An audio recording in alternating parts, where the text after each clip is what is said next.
हाय friends, बघा आपला next topic आता नॉन लिनियर रिग्रेशन. त्याची इन्फॉर्मेशन बघूया.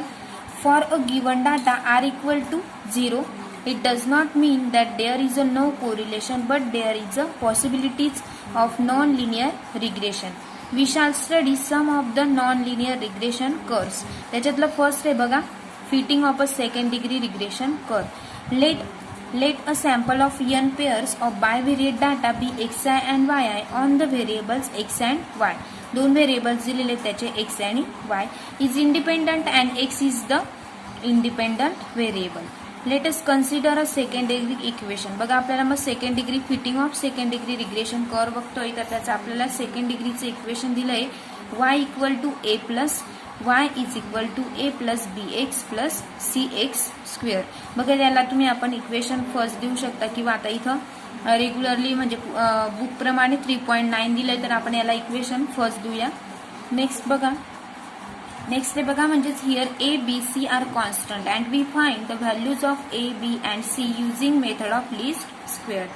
लीस्ट स्क्वेअर मेथड बघा आपण आधी पण बघितली. The regression estimate of y for x equal to काय घेतलं आपण xi, म्हणजेच y cap is equal to काय इक्वेशन दिलं मग आपल्याला फिटिंग ऑफ सेकंड डिग्रीचं a plus bxi plus cxi bracket square. याला इक्वेशन 3.10 म्हणजेच आपण सेकंड इक्वेशन देऊया. Then the sum of square of derivations of observed yi from the estimate value yi cap is given by. बघा estimate value आपण कशी denote करू शकतो मग z equal to summation of yi minus yi चा cap bracket square, म्हणजे z is equal to summation of yi minus बघा म्हणजे ब्रॅकेट स्क्वेअर आहे. मग कसं लिहू शकतो आपण त्याला yi मायनस yi चा ब्रॅकेट स्क्वेअर. मग इज इक्वल टू yi ची व्हॅल्यू काय दिलेली आपल्याला a plus bxi plus cxi चा स्क्वेअर. मग काय असेल yi minus a minus bxi minus cxi, त्याचं काय असेल ब्रॅकेटचा स्क्वेअर. याला इक्वेशन 3 देऊया. Next differentiating equation 3 with respect to a, b and c and equating those to 0 we get. म्हणजेच बघा आता आपल्याला फर्स्ट डेरिव्हेटिव्ह काढायचा आहे डॅबा झेड बाय डॅबा ए. मग डॅबा झेड बाय डॅबा ए इज इक्वल टू काय डेरिव्हेटिव्ह म्हणजे -2 आपण ब्रॅकेटच्या बाहेर काढला summation of yi minus a minus bxi minus cxi bracket square is equal to काय मिळेल 0. म्हणजेच एम्प्लाइज बाय नेक्स्ट स्टेप काय मिळेल आपल्याला summation of yi minus a minus bxi minus cxi bracket square is equal to काय मिळालं आपल्याला 0. म्हणजेच therefore summation of i is equal to काय मिळेल मग summation of i is equal to summation of yi is equal to na plus b into summation of xi plus summation of xi चा bracket square. मग काय मिळेल आपल्याला equation 3 म्हणजे आपण इक्वेशन काय दिलं याला 4 दिलं, 3.12 दिलेलं इथं. नेक्स्ट आता आपण डॅबा झेड बाय डॅबा ए आपल्याला मिळाला मग yi is equal to na plus b into summation of xi plus काय मिळाला xi चा ब्रॅकेट स्क्वेअर. नेक्स्ट आता आपल्याला सेकंड काढायचं आहे डॅबा झेड बाय डॅबा b with respect to b काढायचं आहे बघा. म्हणजेच मग आता आपल्याला काय डेरिव्हेटिव्ह मिळेल summation of -2xi into yi minus a minus bxi minus cxi bracket square is equal to काय दिलं आपण 0. म्हणजेच एम्प्लाइज बाय काय मिळेल मग summation of -2xi into yi minus a minus bxi minus cxi चा bracket square is equal to काय solution मिळेल मग इज इक्वल टू 0. म्हणजेच बघा नेक्स्ट काय मिळेल मग summation of xi into yi is equal to a into summation of xi plus b into summation of xi चा square plus c into summation of xi bracket cube. या पद्धतीने लिहून घेतलं बघा. xi yi घेतलं नंतर xi घेतलं xi चा ब्रॅकेट xi स्क्वेअर घेतला आणि नेक्स्ट xi चा क्यू. याला दिलं इक्वेशन 5 म्हणजेच 3.13 दिलं बघा इथं. नेक्स्ट आता लाईकवाईज बघा डॅबा झेड बाय डॅबा सी फाईंड करायचं आपल्याला. आता डॅबा झेड बाय डॅबा c is equal to similarly या पद्धतीनेच घेऊन घेतला आपण. मग काय मिळेल आपल्याला summation of -2xi bracket square into -2xi square into yi minus a minus bxi minus cxi square is equal to काय मिळालं मग 0. आणि गिव्स समेशन ऑफ काय मिळेल मग xi square into yi is equal to a into summation of xi square plus b into summation of xi cube plus c into summation of काय असेल xi raise to 4. बघा म्हणजे त्याला equation 6 म्हणजेच 3.14 दिलेलं आहे बघा. ह्या पद्धतीने म्हणजे एक एक संख्या काय झालेली आहे, एक एक नंबर वाढत गेलेला आहे. एक्स आय, मग x i square, x i cube and x i raise to 4 या पद्धतीने. नेक्स्ट बघा म्हणजेच इक्वेशन 3.12, 3.13 अँड 3.14 म्हणजेच equation 4, 5 and 6 are the equation consisting 3 unknown variables a, b and c. बघा 3 अननोन व्हेरिएबल्सचे आपण डेरिव्हेटिव्ह काढलेले आहेत. डॅबा झेड बाय डॅबा ए, डॅबा झेड बाय डॅबा बी अँड डॅबा झेड बाय डॅबा सी या पद्धतीने. नेक्स्ट बघा these equations are known as a normal equations and solving these equations simultaneously we get the values of a, b, c which gives us second degree regression curve of y on x. म्हणजेच बघा next the second and higher degree curves are applicable in the field of study of time series and forecasting. बघा त्याच्यावरचं example आहे, आपण example बघूया. Fit a second degree curve y equal to जे equation असतं second degree कर्वचं ते दिलेलं आहे y equal to a plus b x plus C एक्सचा square by the method of least square to the following data and estimate y for x is equal to काय दिलं आहे 7. म्हणजेच बघा एक्सची व्हॅल्यू दिलेली आहे आपल्याला. एक्सची व्हॅल्यू 1, 2, 3, 4 अँड 5. वायची व्हॅल्यू दिलेली 24, 27, 32, 38 and 45. Solution let transform the variable x to u by transformation u equal to काय घेतलं आपण x मायनस 3.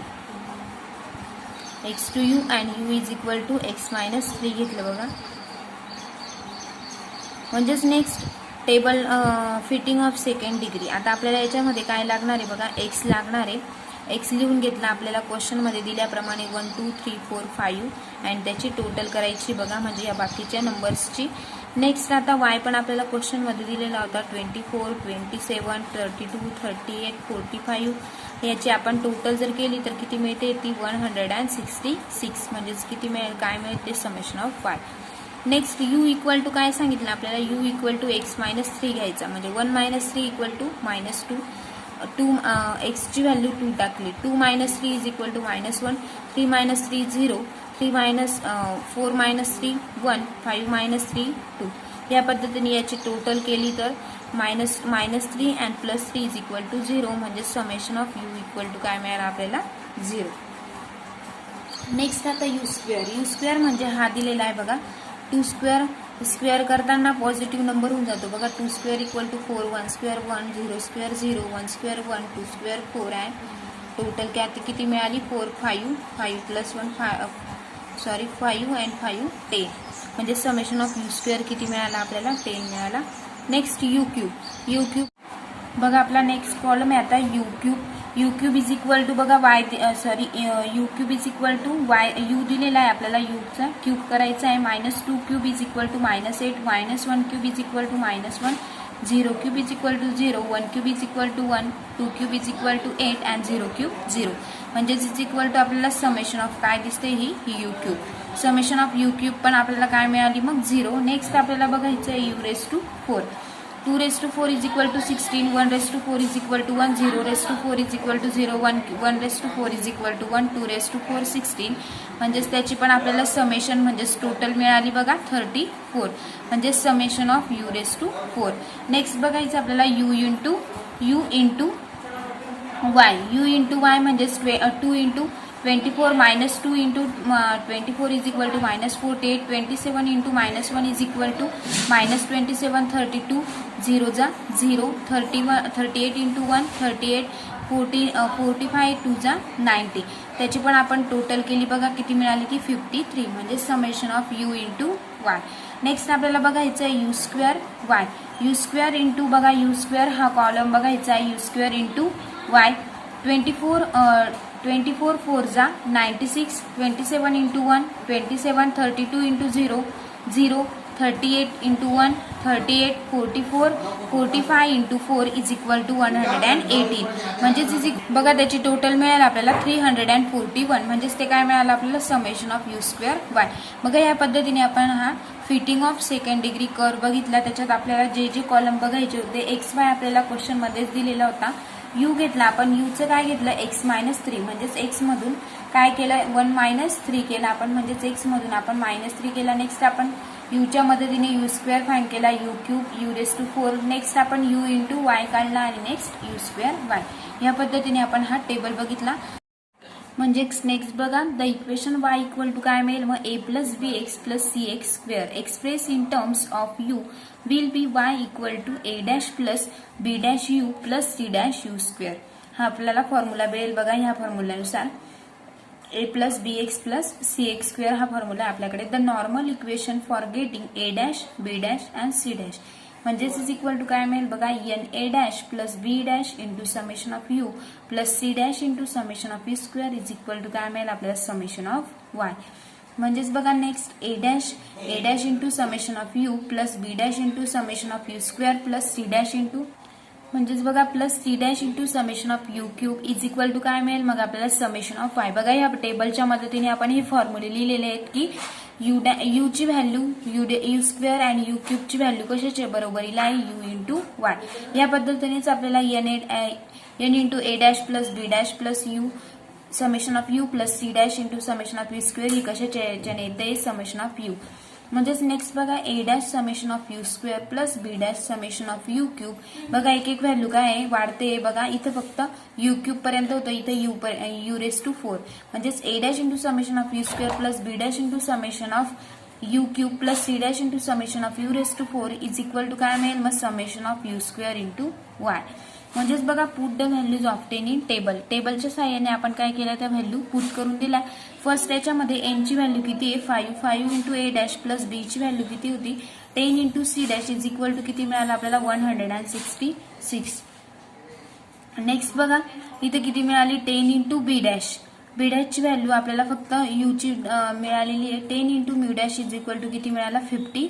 याला दिलं आपण equation second, equation first, equation second and third 10 into a dash plus 34 into c dash equal to 341. याला दिला आपण equation third. म्हणजेच इज इक्वल टू बघा फ्रॉम सेकंड आपण बी डॅशची व्हॅल्यू मिळू शकते आपल्याला. B dash is equal to काय 53 हा मल्टिप्लाइड इकडे येताना डिवाइड होऊन जाईल. म्हणजेच बी डॅश इक्वल टू किती मिळेल आपल्याला 53 डिवायडेड बाय 10 म्हणजेच इज इक्वल टू काय मिळेल 5.3.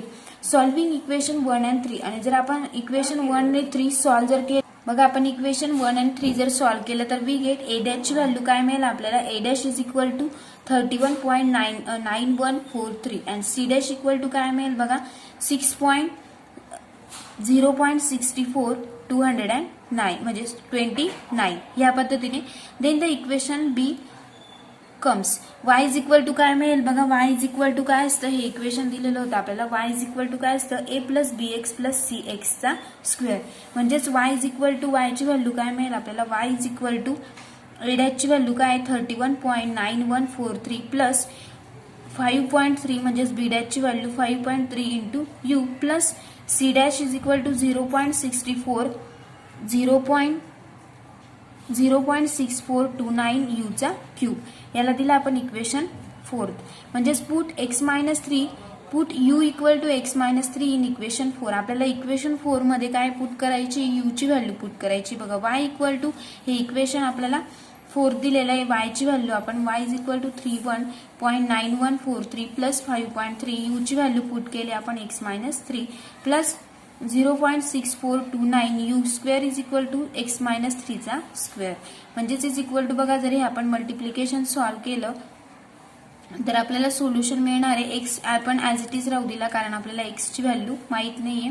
एक्स ऍज इट इज राहू दिला, इथं पण x square as it is राहू दिला. वाय इज इक्वल टू यांचं मल्टिप्लिकेशन केलं म्हणजे यांची दोघांची ऍडिशन केली तर आपल्याला काय मिळणार आहे 21.8004 प्लस 1.4426 एक्स प्लस हे ऍज इट इज मिळेल 0.6429 एक्सचा स्क्वेअर. सबस्टिट्युटिंग आता जर आपण एक्स ची व्हॅल्यू काय पुट केली मग एक्स इक्वल टू 7 ही व्हॅल्यू पुट केली तर आपल्याला व्हॅल्यू याच्यामध्ये टाकायची बघा इक्वेशन मध्ये. म्हणजेच इज इक्वल टू बघा काय मिळेल मग y equal to 21.8004 plus 1.4426 into X ची व्हॅल्यू पुट केली आपण 7 plus 0.6429 as it is into 7 square is equal to 49. बघा यांचे दोघांची ऍडिशन केली हे मल्टिप्लिकेशन केलं तर आपल्याला सोल्युशन मिळालं बघा 63.4007. या पद्धतीने आपण ही व्हॅल्यू सॉल्व्ह करू शकतो बघा. म्हणजेच बघा या पद्धतीने आपण सेकंड डिग्री ऑफ कर्व रिग्रेशनचं एक्झाम्पल सॉल्व्ह केलं.